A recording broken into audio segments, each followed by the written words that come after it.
Alright, Outlaw Radio Live fans, we are live with none other than the legendary West Coast legend, Sibo. How you doing tonight? Man, I'm doing great, man. I'm blessed. What's up with it, man? How y'all doing? I'm doing great. I want to say, just quickly, I want to say thank you very much for coming up on Outlaw Radio Live, man. I've been a fan of yours for a very long time, so this is beyond an honor. Thank you so much. Man, appreciate it. Appreciate it. All love. So I have to ask, what made you decide to get into the music industry? Well, my mother was a singer and a poem writer. You know what I mean? And, I was going through her records one day and I came across one of these old little rap records, man. And from there, it was in my bones, you know? It was in my bones. So, in 1993, you released your debut album called Gas Chamber. What's the inspiration behind that and the story behind that iconic record? Gas Chamber pretty much was a story about, my record about my neighborhood. I call it the Gas Chamber. A lot of people, from the gun smoke, the violence, a lot of people just died, going to jail. It's just a bunch of chaos over there. So I called it the Gas Chamber. I was the title of the album. And I have to say that's one of my absolute favorite albums by you, man. My favorite one is actually the Bald Head Nut. Appreciate it. Bald Head Nut, that's what's up. Yeah, man, it's a fire track. So you were also a part of Tupac's All Eyes on Me record. How did you and Tupac meet, and what was it like working with him? Well, it was amazing working with him. It's probably, one of the greatest times in my entertainment career. But how I figured out how we got together. Pac was a fan of me, you know what I mean? It was like it was up in Seattle one time at a concert, Summer Jam. And I had yelled my name out, you know what I mean, because I had lived out there. So I guess he thought I was out there somewhere. One of the people's called me and was like, man, Pac calling your name out, and this, that. And that's when I knew that he knew about me, you know what I'm saying? So, and then one day, Rich gave me a call, was like, man, hey, man, Pac wants you to come down and get in this video and do some music, all that. From then on, man, when I pulled up, it was just love. So when you did All Eyes on Me with him, did you think that record would actually be multi-platinum that it is today? Man, when we met at the hotel and I jumped in the car with him, he had just got his 500 ends. I jumped in the car with him.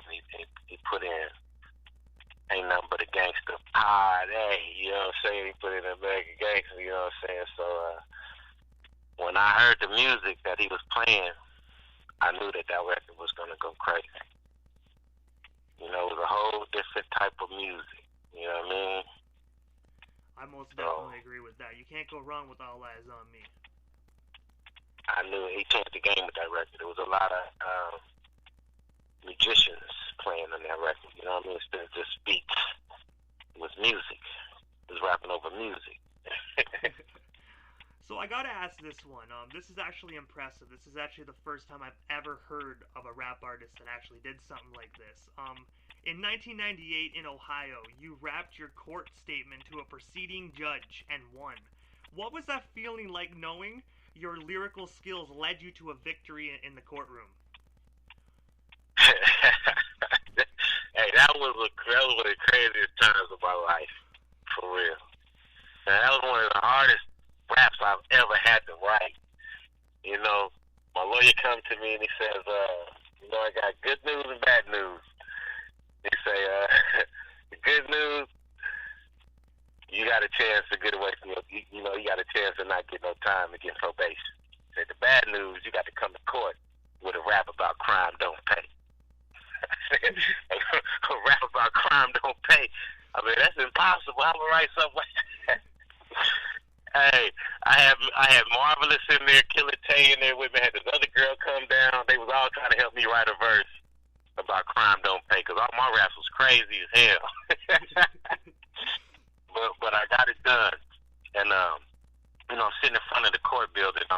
outside the court door. You know, we out there talking and just sit down, and I just see a whole bunch of camera crew running through. And I'm like, damn, my boy, like, man, it must be a murder case in there. Somebody must have killed somebody or something, right? One of them high-profile cases, and they was in there for me, man. I'm like, God damn. Yeah, they wanted to get that shit on camera. And they got it. They sure did. I had to wrap inside my hat. I went up there, I walked up there, had my hat in my hand with my wrap in there. And I have to say, no beat, man. I have to say, if any person could do it, Sibo could do it. When I actually heard about that, I was just like, good damn. I'm like, that shit won't work down here, I'll tell you that. Damn, it was a one-take Jake, I tell you. Most one-take Jake.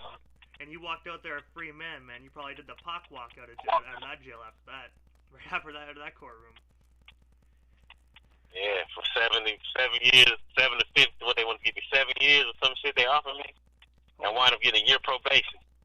Hey man, you know what? That's some fucking mad lyrical skills then, I'll tell you that. I don't know what the hell happened. Yeah, that was amazing. They was trying to do me wrong anyway. Just because of my record out there. Well, I'm glad, yeah, you know what I mean, you didn't have to do it. Better. I'm glad you didn't have to do that time, and I'm actually glad that that your lyrical skills got you out of that bind, man. In 2001, you did a collaboration album called Block Movement with Brother Lynch Hung. What's the story behind that, and how did you and Lynch get connected? Me and Brother Lynch from the same city, also the same neighborhood. A few streets separate our neighborhood, you know what I mean? So we pretty much grew up together, you know what I mean? So from popping, break dancing to rapping on at schools and junior high schools and high schools, to cutting the album and getting to that point where we came together and did Block Movement, you know what I mean? So we from Garden Block, you know what I mean? So that's where the Block Movement came in, you know. Hell yeah, I gotta say that's a great record you guys did as well. You and Lynch Hung. Is there any are you guys ever going to be doing another one of those collaboration records at all? I don't know. I mean, it's been up. You know what I mean? It's been up for a while. I don't know. I mean, it's possible. You never know, right?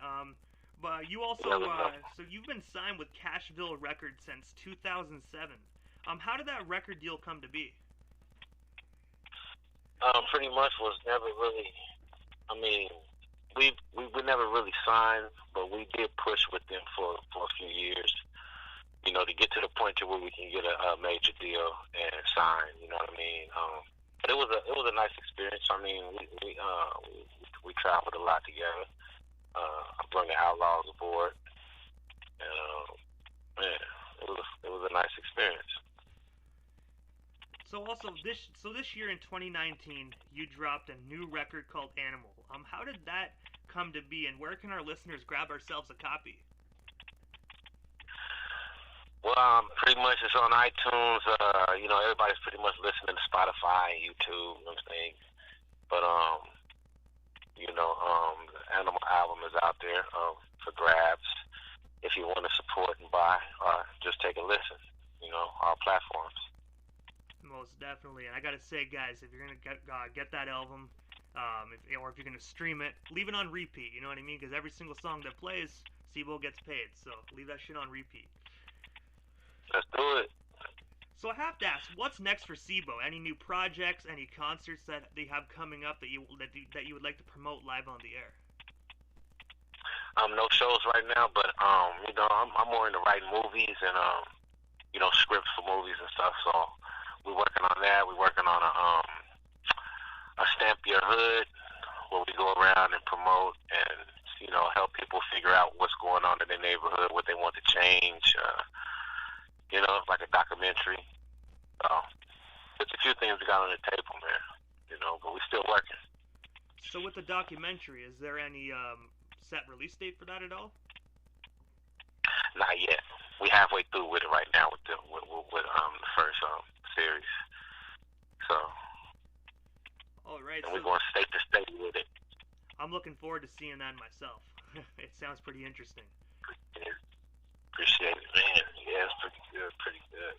So this is the time. Yes, sir. This is the time, Sibo, in the interview that when I have the guests that come on my show, I give them a chance to give shoutouts or say thanks to whoever they want to give shoutouts or thanks to, and also their social media handles. That way, the listeners can follow you if they're not already doing that. Okay.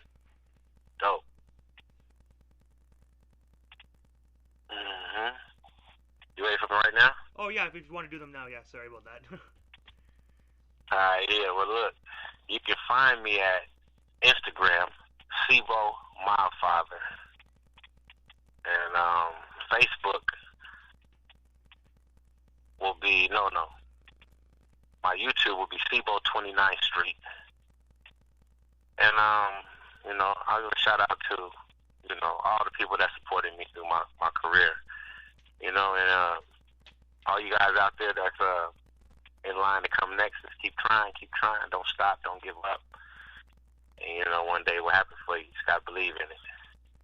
And the one last thing I want to ask you, if I have a lot of inspiring artists that listen to my show, what's some good advice you can give some up and coming artists that want to get into the game?